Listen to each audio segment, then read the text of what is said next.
Thank you so much for joining me in this channel. So there was something that Nnamdi Kanu's lawyer said on Arise TV, which is Maxwell Opara. So what I want to really understand, what I want to tell you guys is that Nigerians are emotional human beings, and emotion what does not change the law.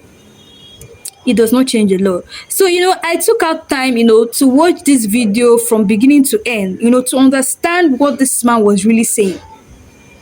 I really wanted to understand what this lawyer is really saying. Anyway, guys, let's just keep this running. Let me just play you guys the video so you guys will listen to him first and drop your comments about what you really think about what Maxwell Opara said concerning the 2027 election that is coming up, and I'm going to be right back. Just take a look at this video. Great to have you on the show, Mr. Maxwell Opara. Now, beginning with the most pertinent issue, which will be what exactly are we looking at in terms of the aspects of the Constitution that we're looking at possibly getting a review on, and why is this coming up at this time? Well, thank you, Kashi. Thank you, Oni, for having me once again. The most important area that should be concentrated in the issue of reviewing of the document that was given to us by one military man called the Constitution is this issue of electoral reform. Much concentration must be there, because if we get it right on the electoral reform, we will be able to vote some of all these characters in the Home of Affairs out. Because I can see, you will now discover that some people say that the coalition, alliance, and what have you. If we are going into 2027 election with this present electoral act as it stands, we are still going to face the same problem. And I'm assuring you, 80%, if not 90% of Nigerians, including Maxwell Opara, will not come out to waste my time that I'm voting. Because the Supreme Court have said that the INEC is not under obligation, is not mandatory to go in line with their own rules. Now, and the INEC chairman is telling us about rules guiding the electoral election 2027. This is the same rule that the court said that you are not mandatory to follow. So, if we can review the Constitution, concentrate on electoral reform, all the sections that has to do with electoral reform, all those loopholes that has been created by this document called Constitution, if we can fortify all those aspects, we are there. Because once you are talking about good policy, those who are going to implement the policy that we are talking about are the electorate, those that are in the Home of Affairs. Call it the president, vice president, governors, deputy, State House of Assembly, local, and what have you. But if the citizens, the Nigerians, will be able to vote the people, we know those who are armed robbers, we know those who are criminals, we'll be able to vote them out and vote the right people who are supposed to be there inside. We are there. And we can only do that when we have a very strong, formidable electoral law that will mandate the INEC to transmit results at real time from the polling booth. And any result that was not transmitted shall not be used. So the issue of is there rules, you decide the one to choose and the one not to choose should not come up, because it is now a fundamental issue anchored on the Constitution. Another issue is this issue of local government. But why I may not concentrate much on that local government is because Supreme Court, as a policy court, has made an order. Now, the problem we're having is implementation aspect of it. I have written to Attorney General, can't you advise the CBN stop them from releasing money to the state governors?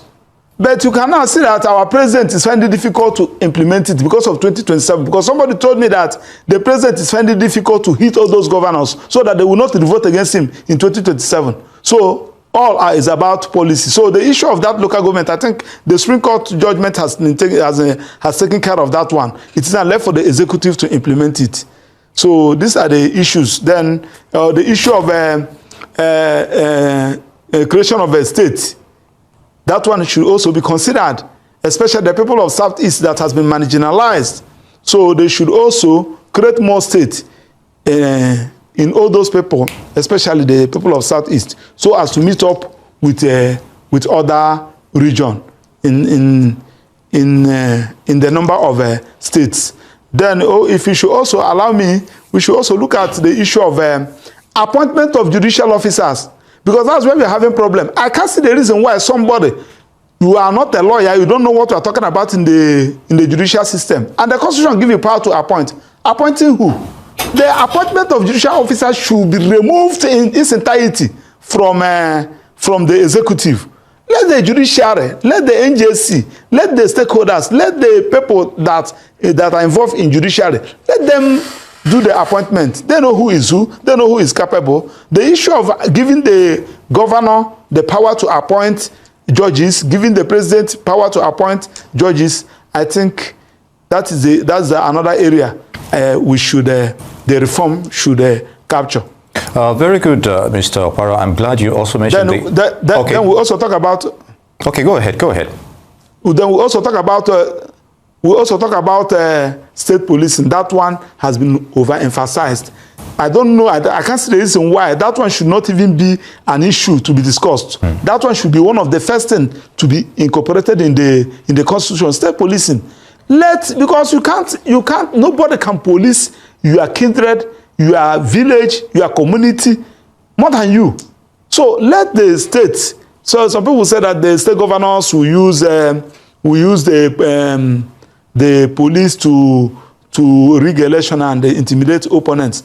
Are the presidents of Federal Republic of Nigeria since 1999, are they not using the police to intimidate their opponents? Are we not in Nigeria? I've been participating in a protest since 1999 up to now. Have we not been tear gassed when we want to protest against, ranging from Obasanjo to Jonathan to Buhari? The Buhari own is the worst self. So what are we talking about? So that one is one of the disadvantages, but we should also concentrate much on the advantage. Let us have state police where each state will know how to protect their place. That's the much I can say.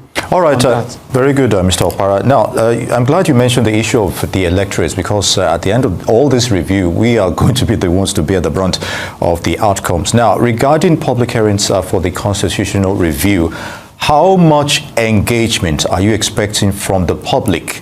And will their suggestions have any impact on a substantive review afterwards, in this, task, as it were? Well, of course, you know that Nigerians, they are. So guys, I'll actually break it down for you guys, so you guys will understand what really happened in this video and what Maxwell Opara said concerning the 2027 election. So, Opara raises major concerns ahead of the 2027 general election. He predicts a dangerous low voter turnout if the drastic reforms aren't put in place. So let me break this thing down for you guys. The key point that Maxwell Opara is talking about is voter apathy rising. He warns that Nigerians are fast losing faith in the electoral system due to irregularities, broken promises, and a lack of transparency during and after the 2023 election. You guys remember what happened in 2023 election, right? They promised us heaven and earth, and they didn't even do anyone. So now Maxwell Opara is saying that Nigerians are fast losing faith in the electoral system, and because of it, it's going to bring voter apathy in 2027. So he went on further to call for e-transmission. Opara insists that results must be electronically transmitted from polling units directly. This, he says, will rebuild trust and cut out manipulation during coalition. Now he went on further to tell us that he said he challenges the National Assembly to amend the Electoral Act to mandate electronic results transmission, warning that without it, the electoral process will lose its relevance. Then he emphasizes how many voters feel used and betrayed, believing that their votes don't count. This emotional and political fatigue could lead to record low participation in 2027. Opara did not mince word. He put INEC on the spot, saying they must be accountable and transparent or risk total rejection by the people. Which means that if the INEC are not accountable or transparent, meaning that the people will not trust them again. So Maxwell Opara's warning is clear. If Nigeria's electoral system is not cleaned up, people won't show up to vote, and democracy without the people is no democracy at all. Opara criticized a recent Supreme Court decision that makes it non-mandatory for INEC to follow its own guideline, destroy confidence in the process. Now, he went on further telling us that a central pillar of his argument, electronic real-time transmission of polling unit results directly to servers, must be enshrined in law. Anything less would not restore trust. Opara called for constitutional amendments and Electoral Act revisions to make these reforms enforceable, ensuring that future elections don't repeat what past mistake. He also touched on local government autonomy, referencing a court ruling but lamenting poor implementation. He even suggested creating new states, particularly in the southeast, to address regional disenfranchisement. So, Maxwell Opara's message is loud and clear. Nigeria must overhaul the legal framework governing elections through constitutional reform, compulsory e-transmission of results, and local government empowerment, or risk seeing 2027 turn into the most disengaged election in the country's history. What is Maxwell Opara trying to say? That the INEC should take full accountability come 2027, because people have actually lost hope in the election. Many people have felt that their votes don't count, which means that come 2027, less people may vote. People may not even vote at all because they don't believe in Nigeria's election system again. Anyway, guys, that's all we have for today. Let me know your thoughts below. What do you really think about what Maxwell Opara has just told us about 2027 election? Guys, drop your comments below. And also, if you know you're new to this channel, please don't forget to click the subscribe button, like and share, and turn on the notification button to be getting any latest updates on this channel anytime I drop a video. So guys, thanks for watching.